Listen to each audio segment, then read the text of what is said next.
Hello, everybody. My name is Steve VB. This is Eric Copeland. Welcome to episode 65. We are talking about the state of stock music in the year 2023. Change is inevitable. It's always happening. Things are always moving in this market, and thus we feel the need to let you guys know where we're at with things currently with stock music. So we want to talk about the different marketplaces that we use, the ones where we think that there's still potential to make income. We want to chat about the importance of content ID in relation to stock music, and we want to talk about the different types of royalty-free markets that are out there and what they're looking for. We'll chat about some of the the OG markets that have been around for some time, like Pond5 and AudioJungle, and where they're at now, how they're changing. And we'll talk about some of the relatively new ones like Artlist and Musicvine and others in that sort of same category. So thanks for joining us. And before we get into it, Eric, please tell us, how's your week been? What's going on? Well, it has been mostly focused on the school job I have this week, even though this starts the first week that I pulled my hours back there a little bit, so I have a little bit more time to work on clients, YouTube, my own music, and all that kind of stuff, and have a few more hours in the day here at the studio. So because that's what I need, because on days like or weeks like this where they put me on the morning shift, that really effectively wipes out the entire morning of when I get stuff done. And so, but that's not going to last for too long. I'll be doing a little bit of that from time to time. But mostly what I've been doing here is a little bit of sync library management, mainly because I talked to my main library yesterday that I'm with, and they talked with the library owner, and he told me the things that he needed to get right away.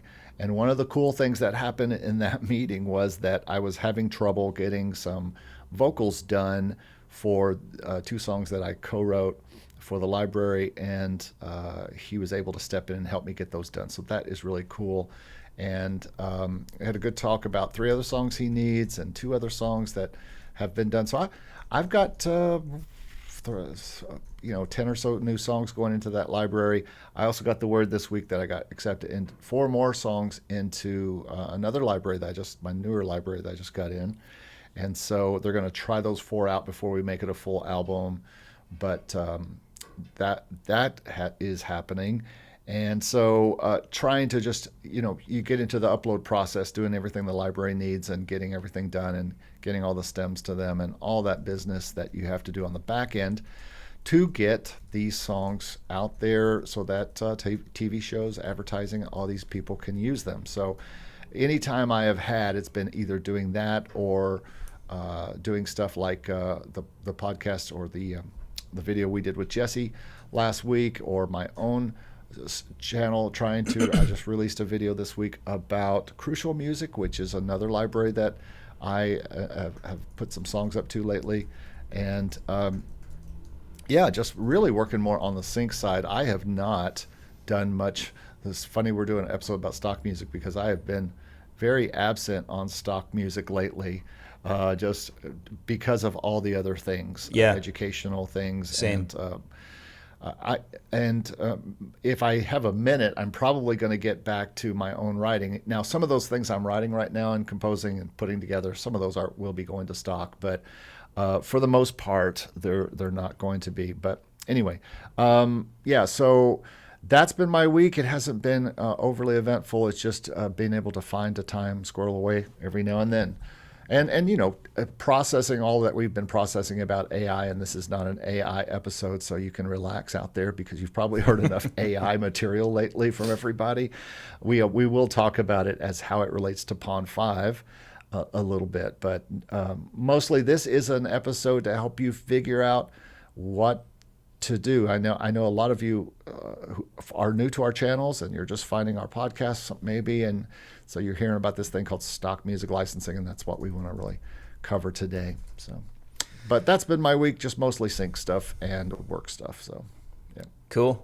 Yeah, cool. I'm grateful for the AI chat that we had with Jesse, and I think that if anything, it's really kind of put like human connection and human value back in focus for me, and it's kind of reignited my my curiosity about cultivating my artist profile more, and getting that together, writing music for the band, and sort of taking a bit of a breather from all like the production music I do, because I think I get into this bubble of production music where I kind of like, I haven't really felt like I've created anything just for the fun of it, for myself, just to indulge my artistic curiosity. So I think that all this talk about AI has kind of put that back in focus for me, and it's something that I kind of like to dig back into a bit more. One thing I want to add, in my conversation with my library owner yesterday, he did talk about the fact that he is looking at how their library can provide to AI and new AI tools that their library. So even the libraries are definitely looking at all these tools, and they're all looking at ways that they can be on the cusp of not that they think that their clients are all going to just want AI generated music. They don't think that, but they do think that they might want to be a force inside that industry as sync licensing. So maybe, there's a reason that Jesse is pushing the sync stuff. I mean, pushing the AI stuff along on his sync channel, because some of the sync libraries are wondering about this too and want to be at the forefront of this. Yeah. Yeah. Well, everyone wants to be at the forefront. Yeah. No one wants to get left behind. Right. Yeah. What else is going on with me? I did a podcast yesterday, like an in-person physical, like actually had to go to a studio and do it. Wow. Which was kind of, it was sort of weird. It was a little nerve-wracking at first. It's a podcast that's hosted here in Vancouver. It's a small production. It's called Music and Mezcal, and it's basically run by my friend here in Vancouver, Brandon, he's the general manager of one of the better clubs here in town called Guilt and Company, and he interviews local musicians basically, and he's great at it. It was fun, but it was like this very professional studio, and I walked in and I was kind of like, oh man, I feel like I'm about to go on the Joe Rogan podcast here or something like that. I was kind of nervous. They also film it too. I was like, oh god. Yeah, it was a cool experience. They poured me a shot of mezcal, and we chat about all things music. It was really fun. It's a good thing they didn't make you eat hot wings or something like that. Yeah, no hot ones. Yeah, just drink tequila. I can't imagine. I love that show, by the way. I wouldn't make it past like the third wing. I'd be like, my head would be exploding. Yeah, I don't know what else is going on. Lately, I've been helping members with from the Academy with getting applications ready for either Motion Array or Artlist, and that's been really, really fun to see people just step up their game for that application. And a few of the members have created websites as of recently, and I just got my thoughts on branding and putting that together. And it's just awesome to see people stepping it up and getting ready to put their music onto these markets. And it's really fun for me to connect with them and to help them out. So that's been fun. And yeah, the other kind of cool thing that's happening lately for me is that my wife and I have been working on music together, and nice. I'm trying to get an application ready for her to be on Artlist, and it's kind of a work in progress. We're trying to give ourselves about a month to do it. She's a great classical pianist, and I'm basically throwing her some very basic kind of ideas, and I'm capturing her performing it on the piano, and then I'm kind of producing it in a way that I think would work for the marketplace. But yeah, it's kind of an experiment. We're going to see if we can get her on Artlist and double down on the amount of music that we're collectively sending them. And yeah, we'll see how that goes. It's been really fun to work Steve, with her. Couples who Artlist and Motion Array together stay together. So yeah, I hope so. It is what they say. Also, by the way, this was Steve's week. Got a gig this Sunday, and I'm very underprepared for that. So I got to shed today and learn some tunes, and I don't know, man. It's been busy. I got a bachelor party to attend next week, and so I've been doubling down on my workload this week just to try to like not feel like I'm gonna get totally left behind. But yeah, man, I haven't been on YouTube I always feel this like tinge of regret when I don't get around to doing like a video at least once a week. But I've just not had the time, so that's where I'm at. When that happens to me, I do lives. I just go live and talk and figure out a topic and go live for a minute or an hour. That's not a bad idea, actually. And you could do it with your group or just get a topic. But that's what I do a lot of times, just because I want to make sure I put something out there. But I was able to get a video out that I've been working on, the Crucial Music video about that library, and then I've got others that I'm in the middle of editing that I want to get out, but I'm not going to be doing one. I was going to do a live tomorrow, but I'm not going to. I'm going to take the day off tomorrow. And then I've got some shooting to do this week, hopefully for a course. And so I'm just wanting to, to get back into things. But before we devolve too much into just talk about what we want to do, let's talk about our subject of the day, the state of stock, and kind of get going. It is a weird year for me personally, and I know this isn't the case for you. And so we'll present two different views sometimes today of all these topics that we're going to talk about in stock, because this is the way, as we say in The Mandalorian, which the season finale was last night, and it was awesome. But this is what we do. We have two people here with two different kinds of musics that we do and put out on these libraries, and some work better for us and some work less. And Steve has a different experience with some of these things, and so do I. So that's what we want to kind of talk about today is what is going on with them right now. And the first one we're going to talk about today obviously is going to be Pond 5, just because of everything that has happened with Pond 5 in the last 2 weeks, but especially kind of update you on what Pond 5 is doing, what seems to be what's going on for most people out there who are on Pond 5 as composers and artists, and what happened this week with the whole reason we talked to Jesse on Wednesday this week on his channel, which was the fact that we woke up last Wednesday. I saw this before Steve and emailed him about this. Matter of fact, I emailed Jesse about it too.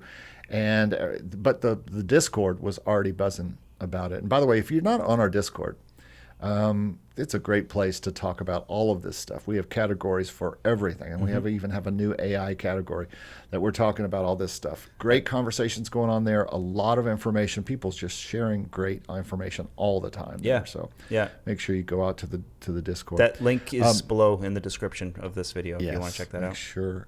Of the description of the video and the podcast, it's in the link down there. But Pond 5 kind of pulled a fast one on us this week or last week, and we woke up on Wednesday last week and we had a new income from a bit richer actually from Pond, something they called data sets and something they called partner income.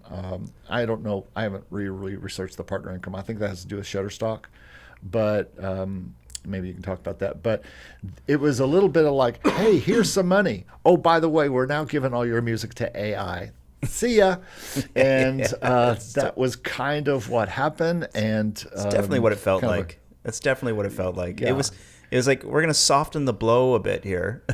A couple of people made like, don't be scared, and here's some money, just in case you want to be scared. It's funny because like I think a few people made like over $500. They just woke up and there's like $600 in your account. It's like, boom, here you go. You'll soon be irrelevant. Good news, bad news. Here's some money. Good news, bad news. You probably won't need you much longer. Thank you for being here. It is funny because like I feel like there's another alternate universe where they didn't pay anybody any money and they just did it anyway. Like I wouldn't have been terribly surprised if that happened either.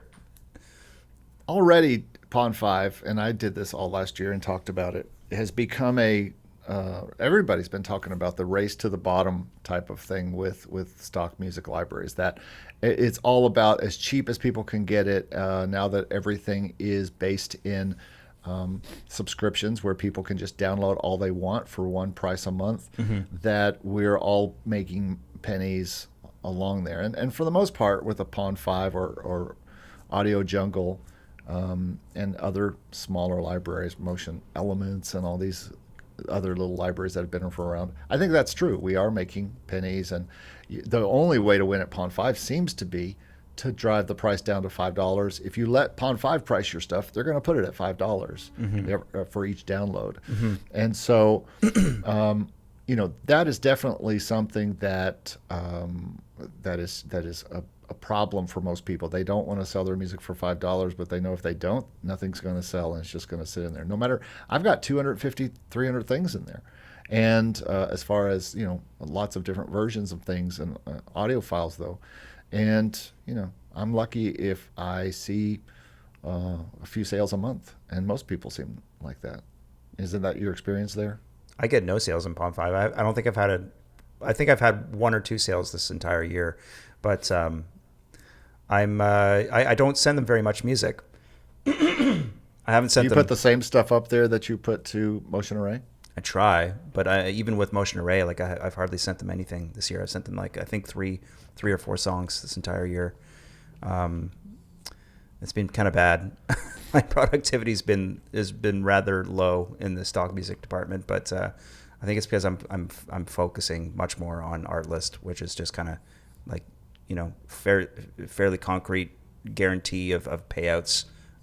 So that's kind of why. But we started with Pond 5 today on purpose, mainly because of the data set thing and the AI, and we've been talking about that this week. But the other reason I start with Pond 5, and I even have a video called Start with Pond 5, that I still believe that people should start here as a starting point. If you are someone who has just heard of stock music, maybe this is the first time you're hearing about it on this podcast, you're like, what is stock music licensing? It's basically licensing that people are going to go find a stock song somewhere that they can put into a video because they need music behind there. I find stock videos all the time, or stock photos for the videos I'm making for clients, and so I use those libraries for stock video and stock photos. This is exactly the same thing. It's stock music that people who don't know anything about music or care about music, but they know they already have video. They've been making videos. Maybe they're videographers, maybe they're photographers, maybe they're doing stuff like that. But they need something to put back behind those videos, or they're YouTubers, or they're making a corporate presentation, and they need to go online somewhere on the internet and find some music to download and put behind whatever video thing they're doing. That's what we're talking about when we're talking about licensing your song for stock use. It's just stock that's sitting there that someone can say, yes, I'll take that and use that in this video. And they can there are some sites that let you pay per song and get that, and you don't have to join, or most of the sites now, like Motion Array, like I guess AudioJungle, you can still buy a single song as just without a subscription, right? Absolutely, yeah. And actually, when we get to AudioJungle, we'll talk about how that works. But in Pond 5, it is a penny market. They have recently started in the past year or so their subscription model. But you can still not have a subscription and buy stuff there. So everybody is trying to get people to buy their stuff, and so they are pricing it as low as they can. I think the lowest you can price is $5. Yeah. And you get 35% of that. So you only are making $1 or $2 per song that's downloaded. So a lot of you would listen to that and say, why would I for someone to get for $1.50? And the thought is, if you can get 100 songs downloaded, you make $100 a month, But of course, nobody I know is getting 100 songs downloaded a month. But now with this data set thing, which is likely going to be a quarterly income or I think that's income. What I heard. Yeah, it's their quarterly payouts. So that's going to be one of those, content ID type things. We're going to talk about content ID in a minute and how it relates to all this. I just can't see the data set thing being an ongoing thing. I don't know. I think that feels like a finite source of income, and at some point that's going to go away. That'd be my guess. But Jesse was much more optimistic about it. He was saying that maybe that'll be something that'll be around for some time, but. As I mentioned in that video, I think as creators of music who are trying to make income, we make income from any which way. And if we make income from stock, great.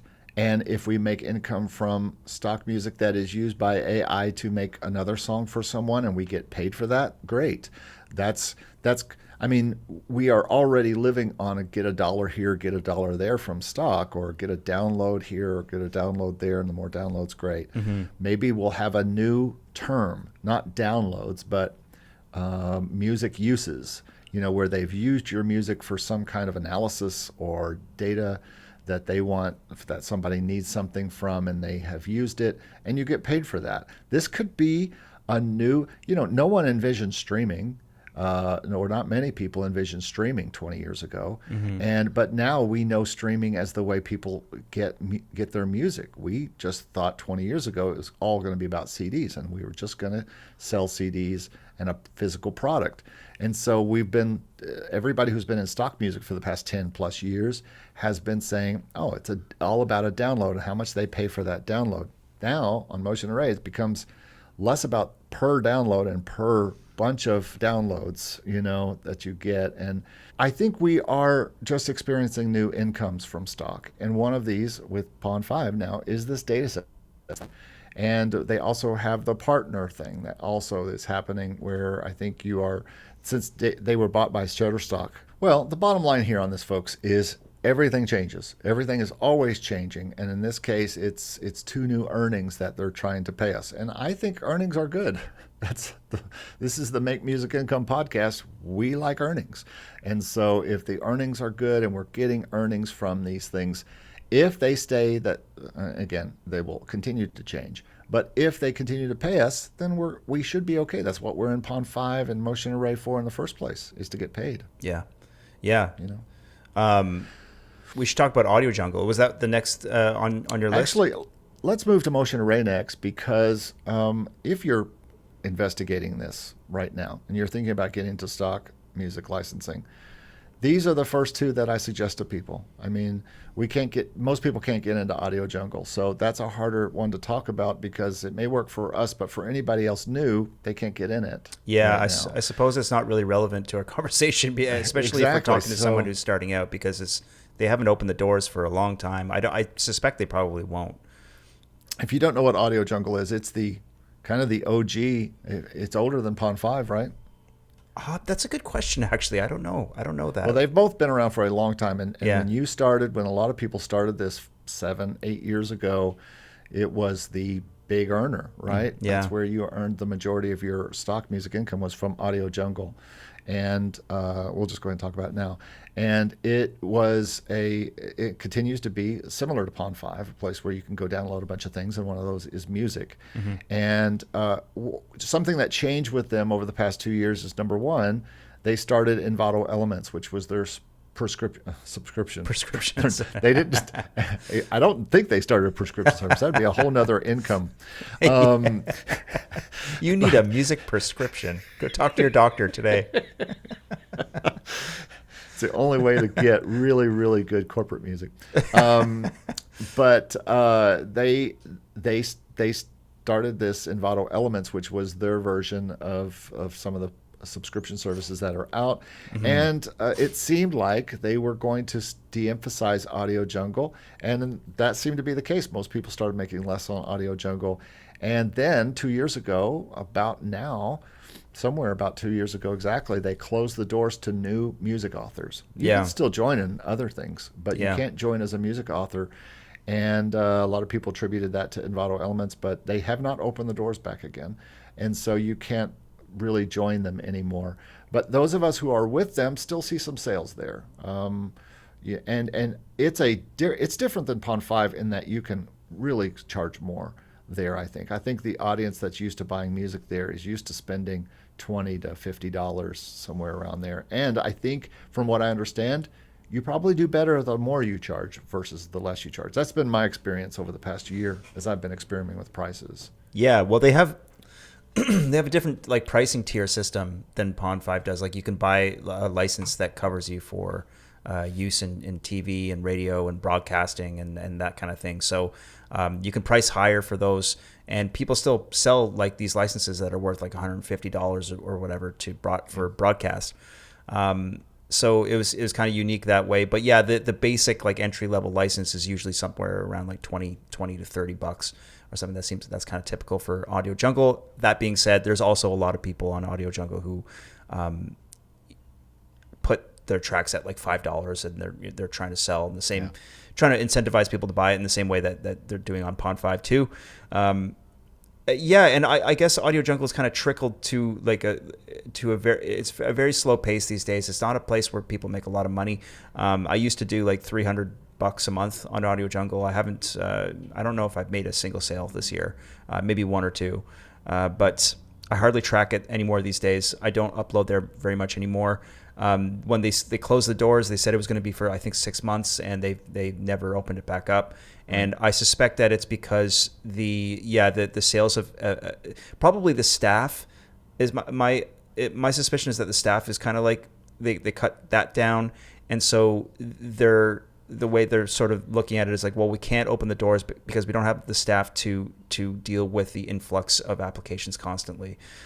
So they probably have a hard enough time keeping up with the authors that are currently in there, sending them music and reviewing all of that. So that's where I suspect they're at. When they started putting a banner up at the top of AudioJungle to incentivize people to go to Envato Elements, then that was kind of like, a knife in the back for a lot of these AudioJungle authors, right? Because they're sort of just like undercutting them and saying, hey, you don't need to buy these licenses. Go get our music at our subscription service, Envato Elements. Anyway, that's kind of old news, but that's sort of the history of AudioJungle in a nutshell. Right.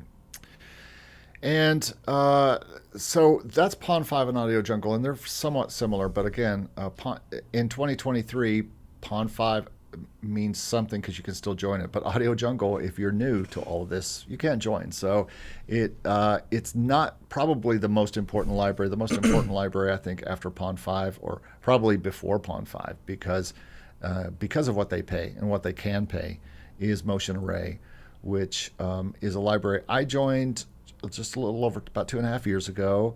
I don't know how long you've been with them. About the same? Yeah, about 2.5 years or something like that. Yeah. I think they are the most important, royalty-free library out there for folks at this point. I mean, Artlist is something we'll talk about in a bit, but I think that Motion Array is really special in the sense that their doors are always open. You can apply. Their quality threshold is quite high. You do have to put some effort into. They're not going to just let in anybody. But it's a place that I think is really special in the sense that it values originality and creativity. And if you can throw something at them that is really unique, you can make a lot of money. And we've seen that happen. Not just from me, but our friend Alex did exceptionally well there in January whereas everyone was kind of complaining about having a really bad month. He brought in $3.5 grand or something like that. So I mean, it's kind of special in that and in the interview I did with them, they drove this point home too. It's like they don't want the same derivative stuff. They want really artists sort of unique original human material, and that's what they're after, and that's what does well in the library. And I think for that reason, it's a special market. There has traditionally been a thought that most composers have had that if they just create something on their keyboard, they can throw it in these stock music libraries and make money. Yeah. And I've been one of those. And it seems to be growing into all of these libraries are starting. And I just did a video on Crucial Music this past week, and all of these libraries are looking for something next level. They're not looking for just more of the same that people have putting in their library for the past 5 years. They're looking to continuously improve and get better. And you're competing with really high-end music makers here.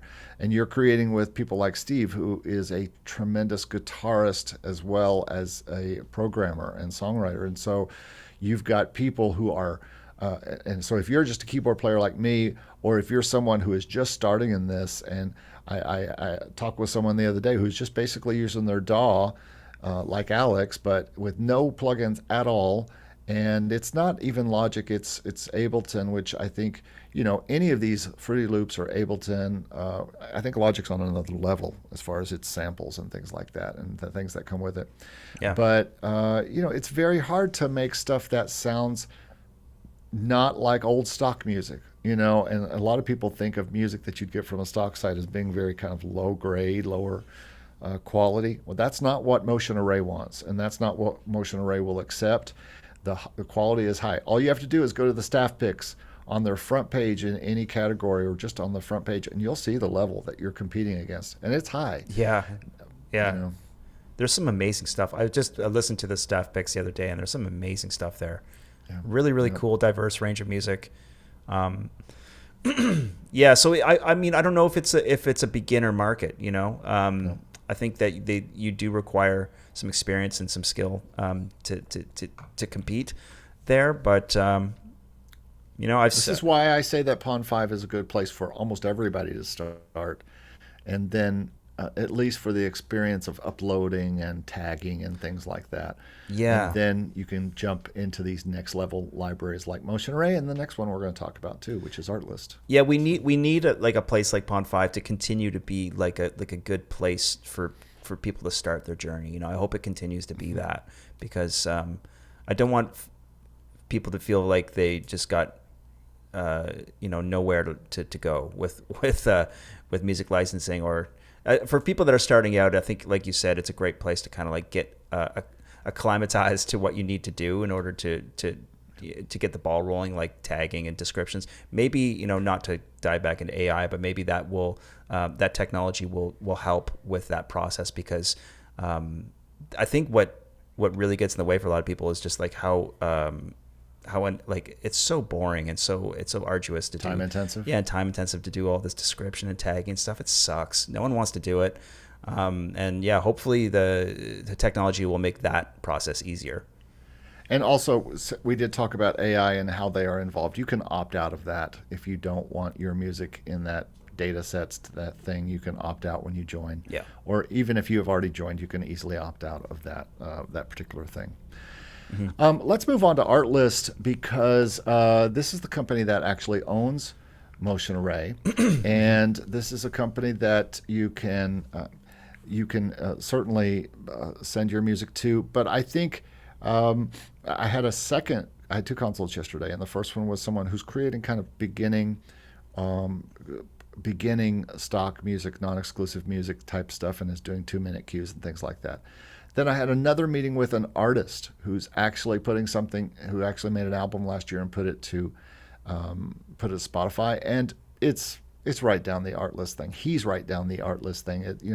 They are looking for artists, and you can talk more about that because you are an Artlist artist. I will just say, take the L out of Artlist, and you have artist, and that seems to be what they're looking for. So a little different, even though the uses might be the same. What people go to Artlist for, to use it behind videos, to use it behind presentations and different things, but probably more than that. Why don't you speak on that a little bit? Yeah, well, it not only I think not only are they looking for like artists, but I think that they're looking for experience, and I think that Motion Array is also looking for that too. They want to work with people they feel like they can invest their time in, and I think that requires some degree of social visibility and presence.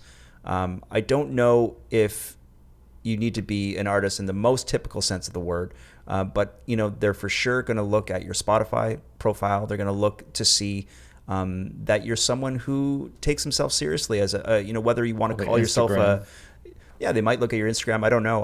But you definitely should have like at least a website or a Spotify presence when you apply, and you should start doing the very bare minimum in terms of like branding yourself. And I had a great discussion with one of the members yesterday, and he had just put his website together, and it all looked great. He had his main front page picture though was like I think it was like a selfie, And I was just like, look, get rid of that.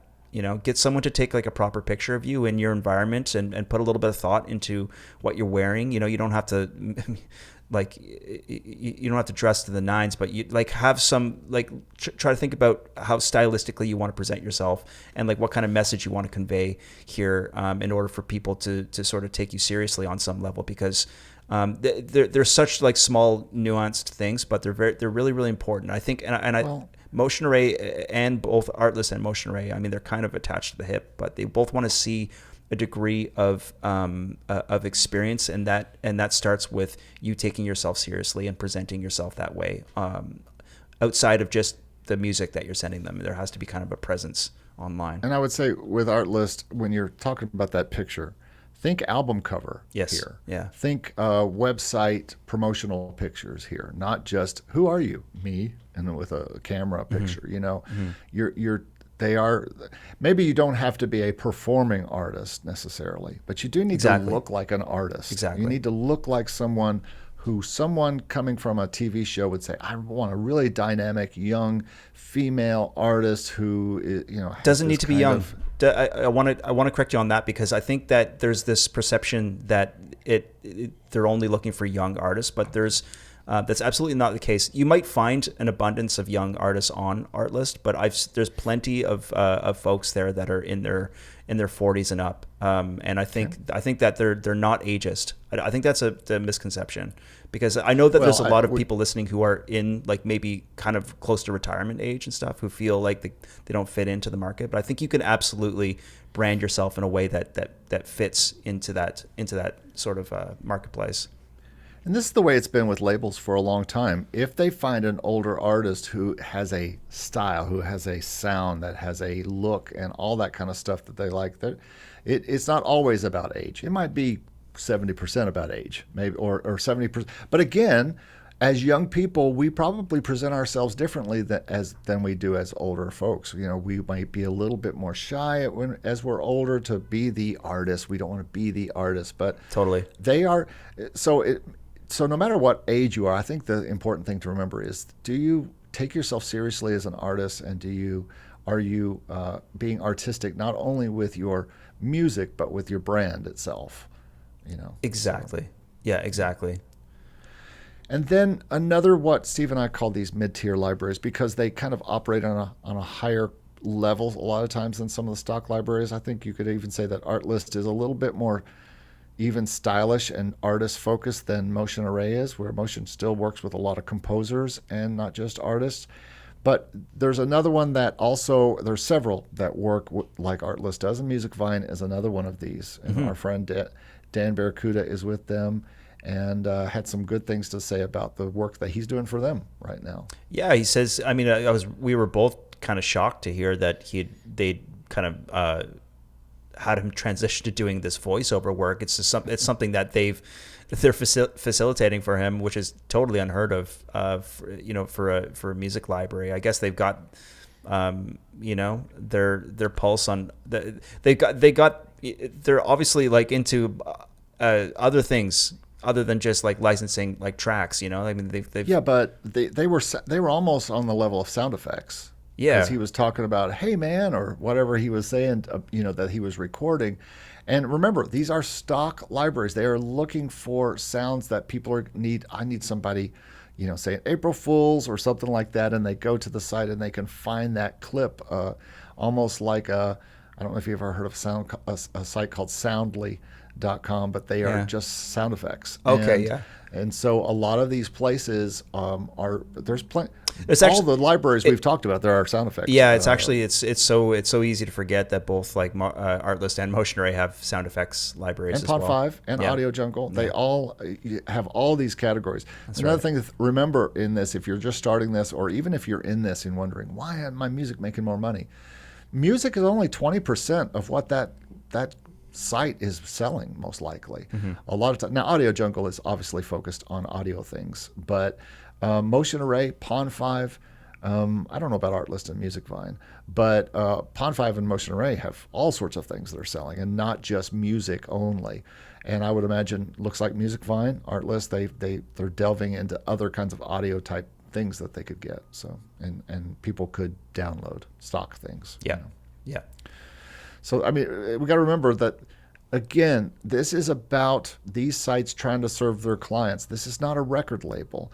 This is not a music company looking to put out things onto Spotify. They are serving clients that come to their sites looking for audio that they can use for their uses. That's what stock likes. And to be honest, so is Sync. Sync's the same thing. Clients coming usually from a different world of television and film, looking for the right stuff that they need for their particular project. And so we have to think that we're still in the service business. We're not in the music business.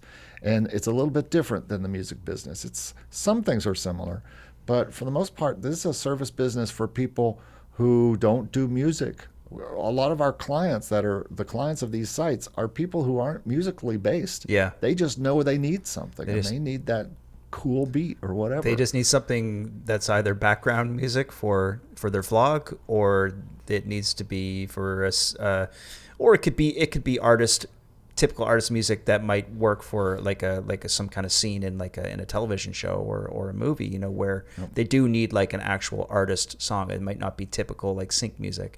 Right.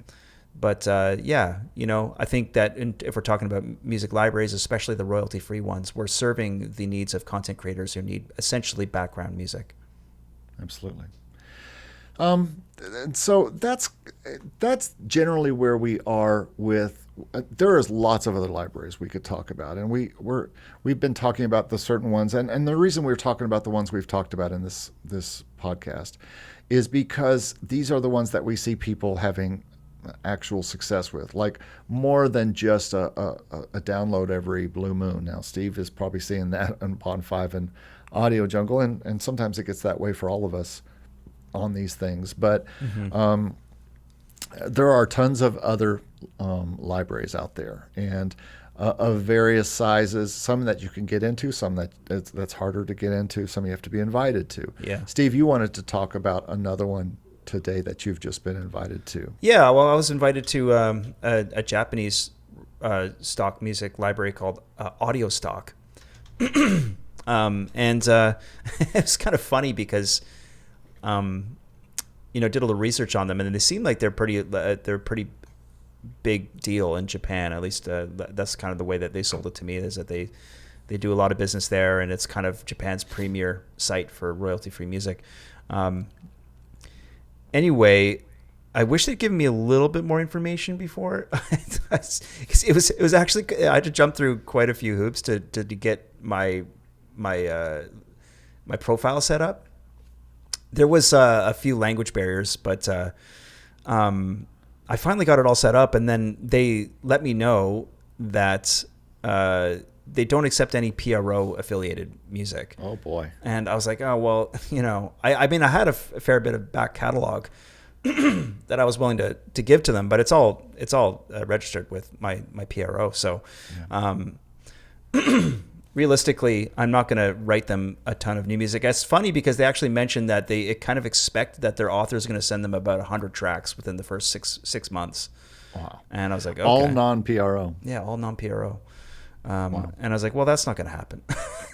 And there are a few others that's 123RF doesn't like PRO stuff, from what I understand. Yeah. And if you don't know what PRO is, it's performance rights organization like BMI or ASCAP, and they are who pay you royalties in the back end should your music get used and licensed and reported to the performance rights organizations. But a lot of these non-exclusive stock sites want to not have any strings on the back end of the things that that clients are downloading. Again, because the client doesn't want to have to jump through hoops or have to pay extra other than what they pay the company. Yeah. And so every once in a while you're going to run into people who don't either pay PRO or don't pay Content ID. And we should probably talk about Content ID real quick as well. Yeah, I was just say one more thing about AudioStock is that is that they have a 20% withholding tax.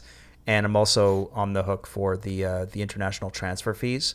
So I was kind of, thinking that probably in the end makes it not worth it. Sounds like 100 Audio all over again. Yeah, exactly. I think then when you're dealing with libraries in Asia, there's a bit of like taxation going on that might, bring the pennies down to like micro pennies. I don't know. I'm not sure if it's worth it. We will talk about 100 Audio too, I think, in a bit. But Audio Stock is. I'd love to talk to somebody who's already on there and making money. Maybe we could find that person if anyone's listening and you're working with them already and can provide some insight. Let us know in the comments. Yeah.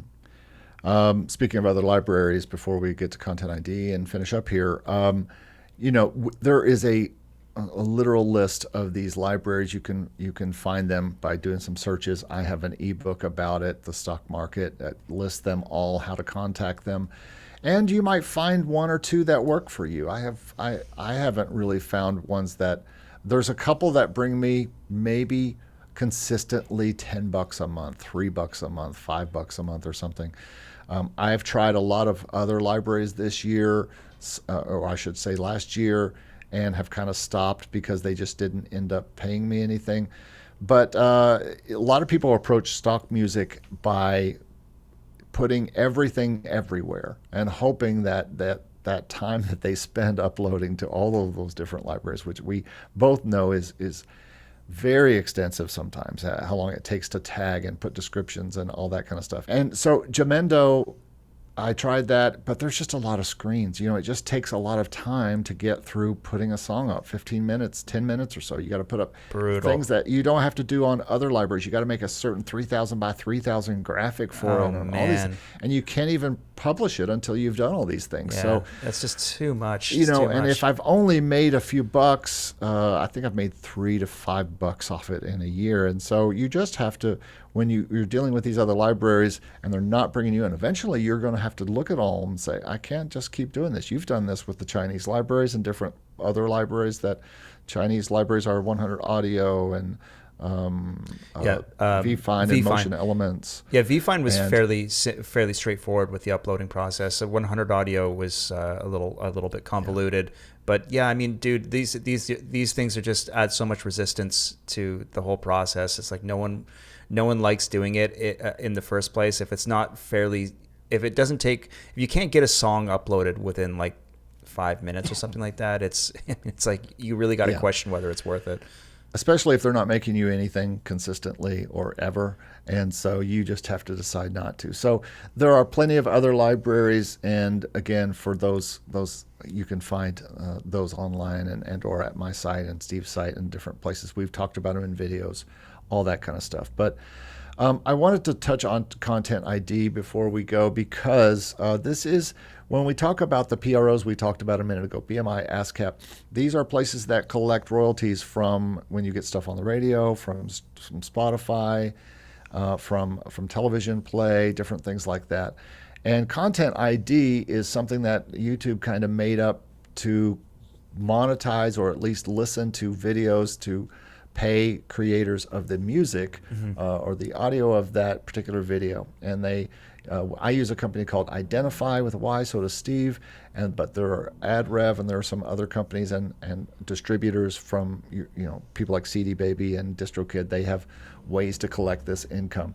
And Steve and I have both seen this start to become an income over the past year. It was my second biggest income of 2022 third. Second biggest income, $511, which may not be a lot to you, but over the course of a year, who wouldn't take $511? So I got over. I've from the time from my first statement to my current one, I've got over $1,000 to be collected from Content ID now. One of the members of the Production Music Academy just posted in there this morning saying, he woke up and found that he's got a $1,200 payout for February. Fantastic. Great. Amazing, right? Mine was absolutely horrible. Although the amount of videos captured went up, continued to go up, even though my money went way down this month. So yeah, mine's kind of down. I think I peaked at like $500 or $600 for 1 month or whatever, and then it's kind of dipped down a little bit. But It'll come and go, but it's definitely an awesome little extra bonus income that's directly tied to your success on these markets that we've been talking about. For me specifically, Motion Array. We've got videos. If you go back into either of our channels, we both talk about Content ID specifically in some videos. I have several. I think I have a playlist about Content ID, but you can find out more about that there. But it's certainly part of the income stream here. Just like someone asked me the other day, do I have to be in a PRO if I submit to Crucial? I'm like, yes, they are a sync library only if you want to be paid. Do you need to be in these type of things where there may not be much? Like, for instance, maybe you don't get much from Motion Array, or you don't get enough, but that one particular video, which maybe paid you 50 cents in Motion Array money for that one download, could make you hundreds on Content ID. So exactly. It's something what we decided to do last year, because it seemed like the way to go, and I think it's been a good thing to do. Yeah, totally. Agreed. All right, and then the last thing I want to talk about here is you have to be careful not to put your blinders on for anything in music. In other words, probably, most likely, one, music income is not going to pay for everything in your life. And especially if you're someone like me and Steve, who says everything that I do is music and that's all the money I make, then you better be ready to do multiple incomes. And stock, more than anything, has to be thought of as one of the incomes, as for me, minor income; for Steve, the second or third or fourth income, somewhere around there. And you have to make sure that you just don't think, how am I going to get Motion Array? And you make that your world. How am I going to get Motion Array, Motion Array, Motion Array, Motion Array, or stock music, and how do I make a career out of this? It's easy to get stuck in just looking at this one thing that you do in music, and that could be anything. But sync licensing is another kind of rabbit hole. You could just go in and just be stuck in there and not do anything else with your music, or not serve people in any other way, educating them or working for them or doing other things.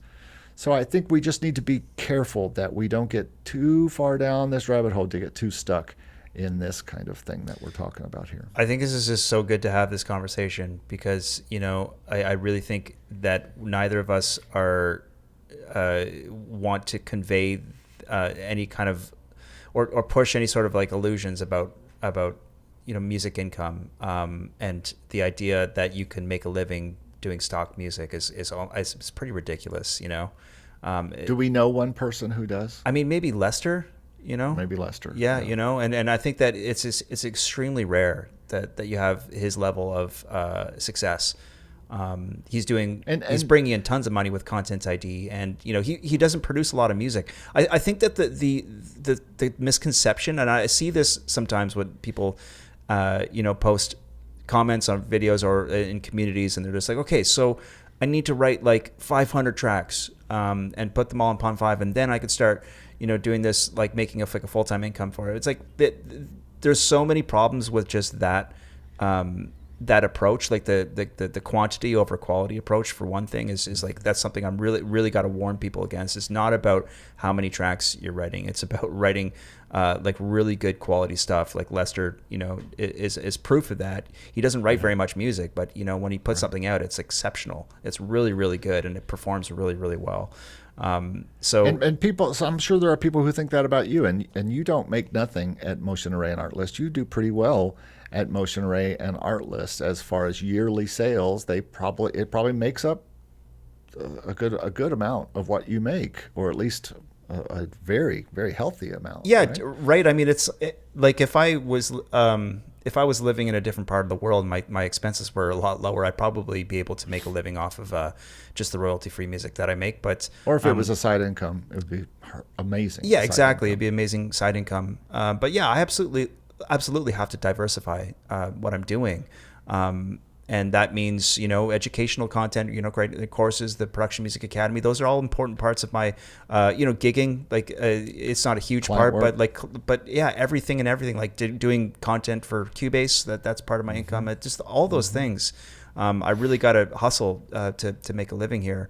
And I think the whole point of this podcast is just to say that the stock music marketplace is so volatile. It's always changing. There's months where we do exceptionally well, make a lot of money, and there's dry spells like we've had for probably the most better part of this year so far. Yeah. You can't rely on those things. And the idea that making a full-time income from like stock music alone is probably not a safe bet. But doesn't mean that it can't be a great side income. And I think that's probably where a lot of people see it realistically, is like, okay, I can make a little bit of side income and do this on my spare time and enjoy the process of making music. And I think that's a really, really healthy approach. It's like, do you enjoy writing music? Do you enjoy producing some tracks? Well, guess what? You can make a little bit of money on the side and pay for your groceries, pay for some of your bills doing this stuff if you do it properly. Yeah, absolutely. All right. Well, that's pretty much what we have. If you have comments, put them if you're watching this on YouTube, put them in the comments below. We'd love to hear what you think of stock, how it's working for you, and your experiences. We'd love to know if there's a library that we didn't talk about today that is really paying you well consistently monthly, and you want people to know about it. Let us know. We'd love to know. We'd love to hear about anybody having super duper success with this. But this is just, sometimes people are asking us all the time about stock music, and even I was telling Steve before we got started, I think it's going to be great. I'm going to need to put a video out about how to get started with stock in 2023. But this is just kind of our State of the Union address here about where we see things. This is not an evergreen video. This is a video and a podcast that's really meant to inform you for where we are in April of 2023 with all of this, so that you can just know if that's something you want to put some of your time to. Probably not all of your time, but maybe some of your time that might bring a little bit of extra income for you with your music. So glad to chat about it, and I think that there's still lots of opportunity out there. And hopefully this serves as like a realistic and grounded, approach for getting started in it. If it's something that you're just getting started with, and or if you're in the middle of it, maybe you'll realize you're not alone. Everybody is struggling with this and trying to figure it out and dealing with it, and it's a different market than it even was last year or the year before that. Yeah, so. Absolutely. All right, very good. That's all I got for you guys today. Cool. Thanks so much for listening, and we'll see you guys next week. Yeah, take care, guys. Thanks. Bye-bye. Bye.